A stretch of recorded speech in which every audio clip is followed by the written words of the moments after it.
पाठ 11 जो देखकर भी नहीं देखते कि प्रश्न उत्तर करेंगे। आपकी स्क्रीन पर प्रश्न उत्तर आ रहे हैं, आप उन्हें ध्यान से देखिए, सुनिए और अपनी कॉपी में उसे लिखिए। ठीक है, तो इसके बाद मैं प्रश्न उत्तर करा लूँ। प्रश्न उत्तर कॉपी में लिखिए। निबंध से का पहला प्रश्न है, जिन लोगों के पास आंखें हैं वे सचमुच बहुत कम देखते हैं। हेलन केलर को ऐसा क्यों लगता था? जिन लोगों के पास आंखें हैं वे सचमुच बहुत कम देखते हैं। हेलन केलर को ऐसा इसलिए लगता था क्योंकि अक्सर आंखों वाले लोग उनसे कहा करते थे कि उन्होंने कुछ खास नहीं देखा। प्रकृति की जो सुंदरता आंखें न होते हुए भी वह महसूस कर लेती थी, जिस जादू के स्पर्श से वह रोमांचित हो जाती थी, उस खूबसूरती को उनके दृष्टि संपन्न दोस्त देख ही नहीं पाते थे। दृष्टि संपन्न का मतलब होता है बच्चों कि जिनके पास आंखें होती है। प्रकृति का जादू हर वक्त उनकी आंखों के सामने होते हुए भी उनके हृदय में कोई रोमांच पैदा नहीं कर पाता था। संभवतः इसके पीछे यही कारण था कि आंखें होते हुए भी वह बहुत कम देखते थे। प्रश्न 2 इस प्रकार है, प्रकृति का जादू किसे कहा गया है? इसका उत्तर है, अलग अलग वृक्षों की अलग अलग छाल और पत्तियां होना, वसंत के मौसम में स्वतः ही कलियों का खिलना, फूलों की पंखुड़ियों की अलग अलग घुमावदार बनावट और उनकी मुलायम सतह, ये सब प्रकृति का जादू ही है। प्रश्न 3 है, कुछ खास तो नहीं? हेलन के मित्र ने यह जवाब किस मौके पर दिया और यह सुनकर हेलन को आश्चर्य क्यों नहीं हुआ? इसका उत्तर है, हेलन के मित्र जब जंगल की सैर से वापस लौटी तो हेलन ने उससे पूछा कि उसने जंगल में क्या देखा। इस पर उनका जवाब था, कुछ खास तो नहीं। हेलन को यह सुनकर आश्चर्य नहीं हुआ क्योंकि वह इस तरह के जवाबों की आदी हो चुकी थी। अक्सर लोग यह कहा करते थे कि उन्हें कुछ खास नज़र नहीं आया। प्रश्न 4 है, हेलन केलर प्रकृति की किन चीज़ों को छूकर और सुनकर पहचान लेती थी? पाठ के आधार पर इसका उत्तर लिखिए। इसका उत्तर है, हेलन केलर भोजपत्र के पेड़ की चिकनी छाल और चीड़ की खुरदरी छाल को छूकर पहचान लेती थी। वह कलियों और फूलों को उनकी मखमली सतह और घुमावदार बनावट के आधार पर पहचान लेती थी।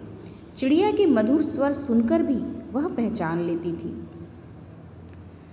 प्रश्न 5 है, निबंध से का, जबकि इस नियामत से जिंदगी को खुशियों के इंद्रधनुषी रंगों से हरा भरा किया जा सकता है, तुम्हारी नज़र में इसका क्या अर्थ हो सकता है?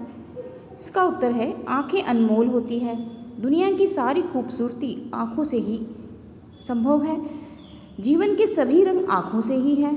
आंखें न हो तो जीवन में कभी न समाप्त होने वाला अंधकार छा जाए।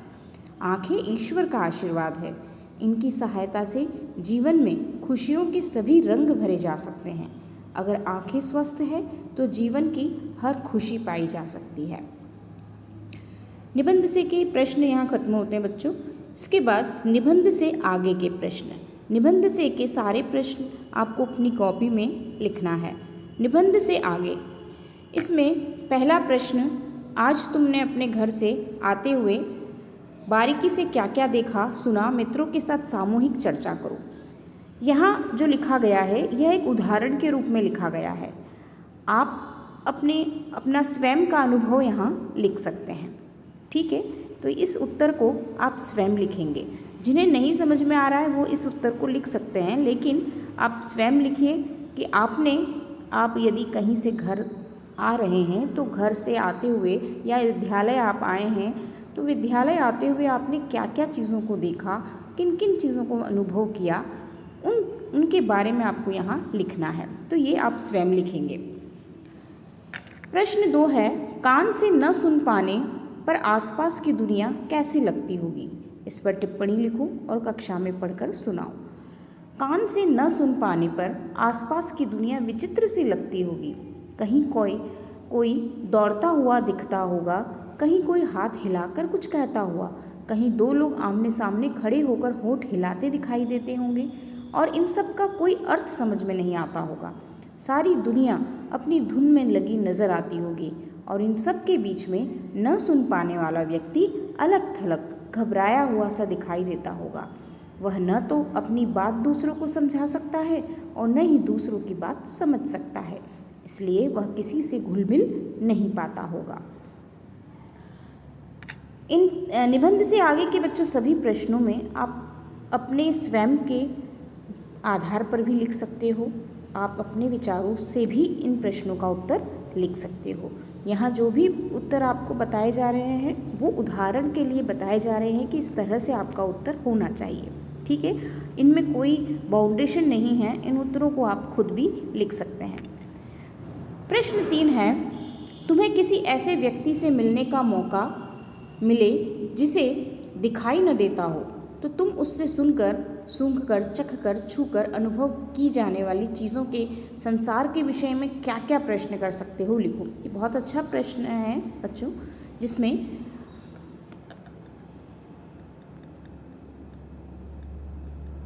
आपको कोई ऐसे व्यक्ति आपको मिलते हैं जिन्हें दिखाई नहीं देता है ना। कोई नेत्रहीन, आप दृष्टिहीन व्यक्ति से आप मिलते हैं और उन्हें दिखाई नहीं देता है, तो वे किस तरह संसार में जितनी चीज़ें हैं उन्हें किस तरह अनुभव करते हैं। तो आप उनसे क्या क्या प्रश्न पूछ सकते हैं, तो ये प्रश्न भी आप स्वयं लिखेंगे तो आपको ज़्यादा अच्छा लगेगा, है ना। क्योंकि आप अपने विचार से लिखिए कि यदि कोई ऐसा व्यक्ति आपको मिल जाता है तो आप क्या प्रश्न उससे करेंगे, है ना। यहाँ कुछ उदाहरण के रूप में उत्तर दिए गए हैं, उन्हें आप पढ़ सकते हैं। हम उनसे निम्न प्रश्न कर सकते हैं, वे सुनकर कैसे जान जाते हैं कि आवाज़ किस पक्षी की है? वे सूंघकर ही कैसे जान लेते हैं कि पास में किस फूल का वृक्ष है? वे स्वाद से किसी खाद्य पदार्थ की पहचान लंबे समय तक कैसे याद रख पाते हैं?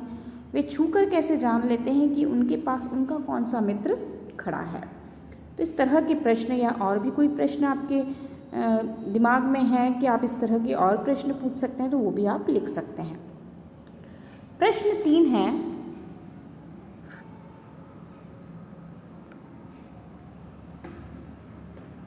भाषा की बात। ये प्रश्न 4 हो चुके हैं, प्रश्न 3 हो गए हैं। प्रश्न 4 में हम अपनी 5 इंद्रियों में से आँखों का इस्तेमाल सबसे ज़्यादा करते हैं। ऐसी चीज़ों के एहसास की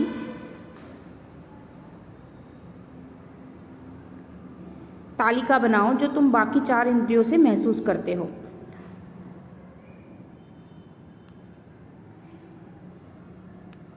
तो ये आप खुद ही करेंगे। इसमें यहाँ पर दे रखा है उदाहरण, मैंने यहाँ स्क्रीन पे उदाहरण दिया है आपको। सुनकर, चखकर, सूंघकर, छूकर। चखकर अचार की खटास, आम की मिठास, और भी जो चीज़ें आप लिख सकते हैं। ये केवल उदाहरण के रूप में दिए हैं। जिन्हें नहीं कुछ समझ में आता है वो इस उत्तर को लिख सकते हैं, बाकी आप स्वयं लिखने की कोशिश करिए। इसके बाद भाषा की बात। भाषा की बात में पाठ में स्पर्श से संबंधित कई शब्द आए हैं। नीचे ऐसे कुछ और शब्द दिए गए हैं। बताओ कि किन चीज़ों का स्पर्श ऐसा होता है। चिकना, चिपचिपा, मुलायम, सख्त, भुरभुरा। तो आप अपने पाठ में आए हैं, जो ऐसा ज़रूरी नहीं कि जो पाठ में दिए गए हैं आप वही उदाहरण लें, आप कोई और उदाहरण भी ले सकते हैं। यहाँ पर कई सारे ऐसे उदाहरण यहाँ पर दिए हुए हैं, आप स्वयं से भी लिख सकते हैं। चिकना घड़ा और फर्श, मुलायम बिस्तर और कपड़ा, सख्त दीवार और लोहा, चिपचिपा तेल और पिघला हुआ गुड़, खुरदुरा फर्श और पेड़ की छाल, भुरभुरी रेत और मिट्टी का ढेर। ठीक है,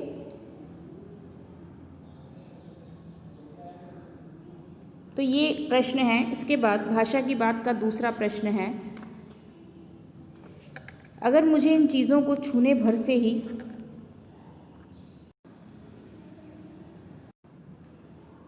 भाषा की बात का दूसरा प्रश्न है, अगर मुझे इन चीज़ों को छूने भर से इतनी खुशी मिलती है तो उनकी सुंदरता देखकर तो मेरा मन मुग्ध ही हो जाएगा।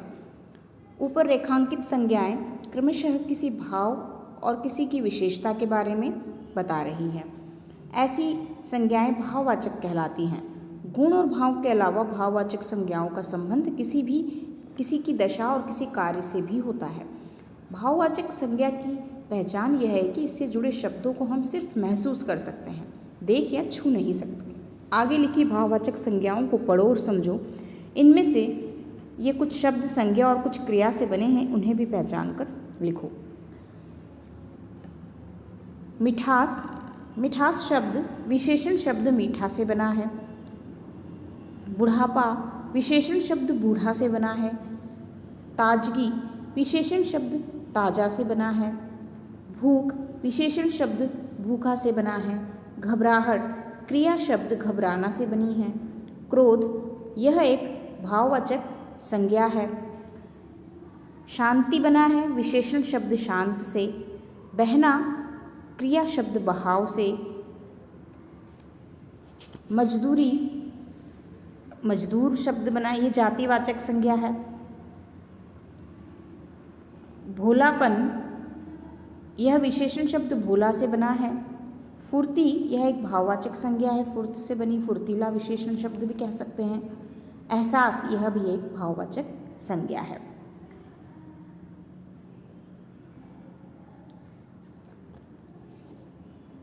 तो इस तरह से इस प्रश्न का उत्तर पूर्ण हुआ।